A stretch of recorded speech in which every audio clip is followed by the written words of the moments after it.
Project President Terry Schilling and former senior counsel at the EPA, attorney Samantha Dravis. Samantha, I want to begin with you. I want to get your reaction to this. This is the Wall Street Journal editorial board. Very interesting. It has a headline, Trump wields a tariff bludgeon. This is talking about this idea of coercing, if in fact, Mexico and Canada to do something about the border. It reads in part, he tried a version of this in his first term to coerce Mexico into assisting him in better policing the border, and he liked the result. The hopeful interpretation now is that Mr. Trump is merely using tariffs again as a negotiating strategy to get these countries to help. Effective strategy or not so much? I think it is. President Trump has been remarkably consistent that tariffs are an appropriate tool, not just to address trade imbalances and unfair trade deals that we have, but also to address some of the bad behavior of our neighbors on the southern border who are simply not doing enough to address the issues on their side of the fence with this border crisis. Mexico imports, I believe, 80% of their goods into the United States. So this is an effective negotiating tool. And I think that right now that's exactly what it is. You're already seeing President Trudeau in Canada and the president in Mexico respond and engage in dialogue with Trump as a result. Yeah, they're obviously pushing back, though, Terry. I think the idea is, listen, tariffs don't help anybody. If you tariff us, we're going to tariff you back, and the consumers ultimately lose. Tell me where they're right or wrong on that perspective.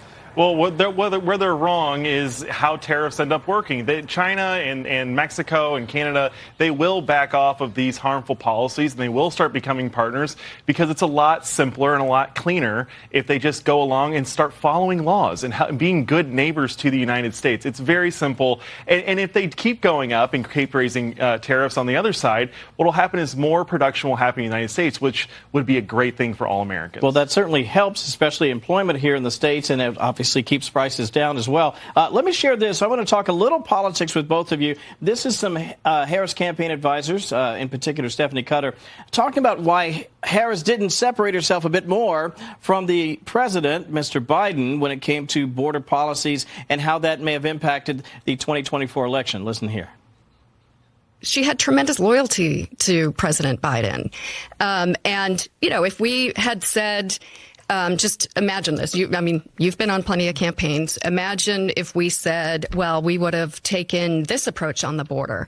Imagine the round of stories coming out after that. It wasn't going to give us what we needed because it wouldn't be a clean break. Wouldn't be a clean break. You buying that?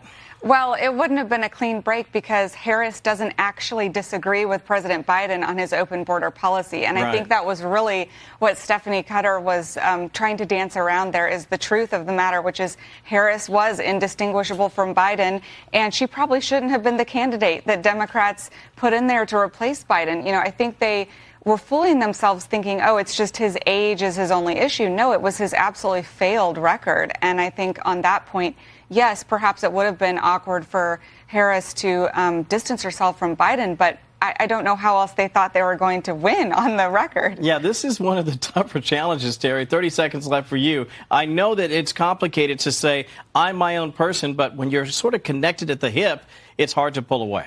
Well, listen, and I don't think Kamala Harris could pull away. Yeah. Right. These are issues. The border, not securing that. They made a big to do about separating families when that was an Obama era policy. They can't back away from it because that's where their base is. And also, they do agree with it. They support these crazy policies that end up hurting them in the elections. They ended up hurting them in the election. But if I could quickly follow up, though, I'm just wondering, what do you do moving forward? Because remember, Trump comes in. They still have to have a position vis-a-vis the border. What do they do? Well, I think right now it gets very interesting for the Democratic Party. I think they're going to start to have a circular firing squad. And you're starting to see this, Kevin, with the transgender sports issue. You're seeing Seth Moulton, who's a longtime Democrat in a swing district, well, somewhat swing district, who is now getting canceled by his own party, and they're going to run a primary against him for having the audacity to say he doesn't want men in his daughter's sports. This is crazy. It's a dangerous party, and they're going to be on the losing end of things, I think, for a while. This is one of those things, Samantha, we'll be talking about for the next 4 years, and I think it'll rear its ugly head, if you will, again in 2028. Thanks to both of you, Samantha and Terry. Appreciate your time with us tonight.